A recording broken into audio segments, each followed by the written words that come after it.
Azərbaycan sen mənim hürriyetim, şan şöhrətim. Adım mənim öz adımdır, sensiz mənim nə qiymətim.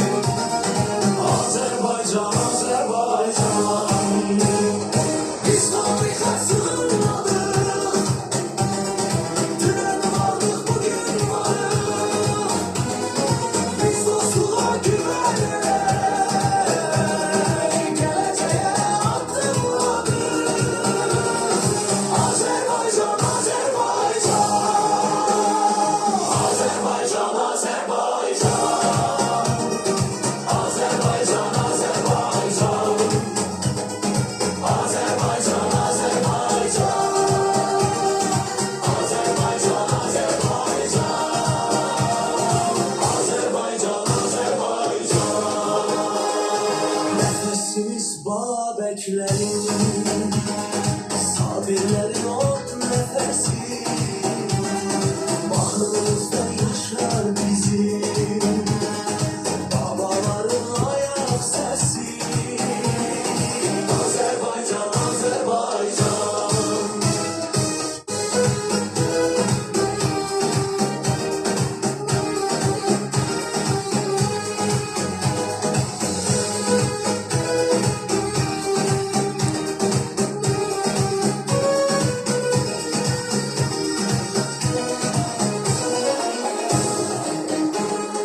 Azərbaycan sen mənim hürriyetim, şan şöhrətim.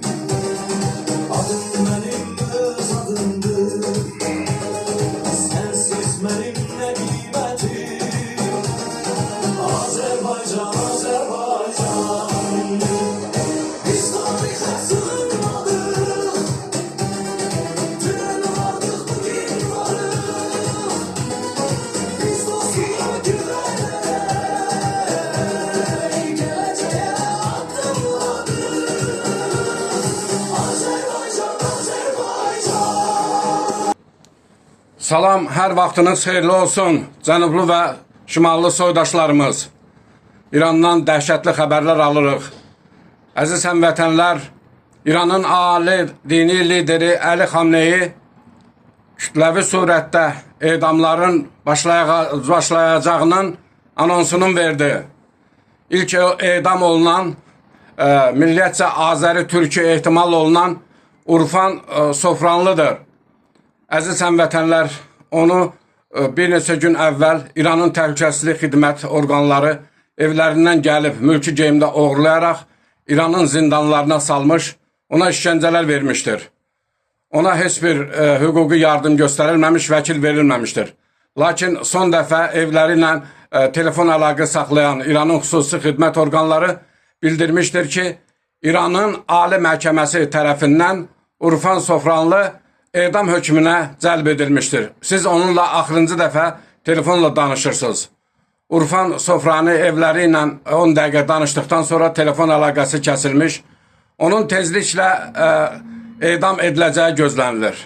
Və İranın ali dini lideri etirazçılara bildirmişdir ki, onlar Allaha qarşı çıxdığına görə onlar kütləvi sürətdə edam olunacaqdır. Əziz həmvətənlər, bu məqamda Amerikanın prezidenti Donald Trump İranda etirazçılara müraciət etmişdir. Müraciətində bildirmişdir. Etirazlarınızı davam edin. Hökumət binalarını, inzibati binaları ələ keçirin. Sizə qarşı cəza törədənlər özləri böyük cəzaya layiq görüləcəkdir. Etirazlar səngiməməlidir. Belə bir məqamda İran da eyni zamanda Amerikaya qarşı hədə qorxuya başlamışdır. Və İran bildirmişdir ki, Amerikanın deməli yaxın şərqdə olan Qətərdə, Səudiyyə Ərəbistanda, hətta Türkiyədə İncirlik bazasına raket zərbəsi endirəcəkləri hədələyirdir. Artıq İrandan köç başlamışdır. Çox saylı insanlar hələlik Türkiyənin sərhəddindədirlər, İrana keçmək istəyirlər. Yəni bu köç ola bilər ki, Azərbaycana da başlasın. Bu istisna edilmir. İranda hadisələr səngimir. Baxmayaraq ki, İranda internet əlaqələri kəsilmiş. Amerika İrana Sputnik vasitəsilə interneti yayımlar və müxtəlif bir-birini təkzib edən xəbərlər alırıq. Bəzi məlumatlarda 2000, bəzi məlumatlarda 10.000, bəzi məlumatlarda 20.000 insanın qətlə yetirildiyi var, deyilir. Lakin bunlar nə qədər düzdür, bunu gələcək göstərəcək. Əziz həmvətənlər, İranın bütün hospitalları xəstələrlə, yaralılarla doludur. Meyitxanalarında yer yoxdur. Artıq İranda vəziyyət nəzarətdən çıxacaq. Belə bir məqamda hətta dövlət çevrilişinin olacağı da istisna edilmir. Əgərlərim İranda güc qüvvələri xalqın səsinə səs versə, dövlət çevrilişi olacaq. Hamımızı belə bir sual maraqlandırır. Bəs bu İranda siyasi prosesləri idarə edən siyasi bir qüvvə varmı? Xeyr, əziz həmvətənlər, İranda bu siyasi prosesləri idarə edən siyasi qüvvə olmadığından körtabi xarakter alır. İnsanlar küçəyə çıxır, qəzəbli şəkildə dövlət binalarını yandırır, polisləri qətlə yetirirlər. Azərbaycanlı soydaşlarımız da artıq fəaliyyətə başlamışlar. Onlar İranın böyük şəhərlərində mitinqə çıxaraq azadlıq, ədalət, milli hökumət deyərək şüarları altında küçələrə çıxırlar. Əziz həmvətənlər, belə bir ağır gündə biz cənublu soydaşlarımızın yanında olmalıyıq. Bu günlərim tarixi bir məqam gəlib. Elə bir məqam gəlib ki, İranın parçalanması, Cənubi Azərbaycan dövlətinin olması və dünyanın xəritəsini dəyişəcək bütöv Azərbaycan gündəmdədir. Bu nə zaman baş verəcək? Bu tarixi prosesdir. Amma onu da deyim ki, əziz həmvətənlər, bu bir müddət davam edə bilər.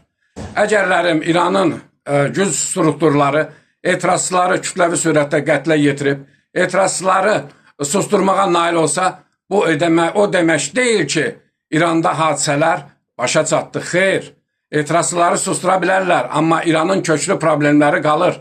İranın irtica idarə etmə sistemi, İranda edam hökmünün olması və sair kimi problemlər vardır ki, bu da İran xalqının vəziyyətini günü-gündən ağırlaşdırır.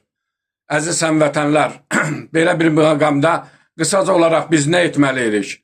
Biz, əziz həmvətənlər, bütöv Azərbaycanın xəritəsini sosial şəbəkədə paylaşmalı. Biz İran himnini, Azərbaycan himnini sosial şəbəkədə yayımlamalı. İranlı soydaşlarımıza mənəvi dayaq olmalıyıq. Əziz həmvətənlər, hesab edirəm ki, siz Oktay Elturanın TikTok kanalına və Oktay Elturanın YouTube, Dünya Azərbaycan Dünya Meridianlarına kanalına üzv olun. Paylaşın ki, səsimizi bütün dünyada Azərbaycanlılar, o gün cənubdayı soydaşlarımız eşitsin. Əziz həmvətənlər, mən vaxtaşırı olaraq İran haqqında aldığım bilgiləri və elmi siyasi analizləri sizlərə çatdırıram. Sizin də mənəvi köməyinizə ehtiyacımız var. Bu videoları paylaşın, bütün dünyada Azərbaycanlılar səsimizi eşitsin. Növbəti videoya qədər sizinlə xudahafizləşirəm. Cümlə cahan bütün müsəlmanları uca Allaha əmanət edirəm.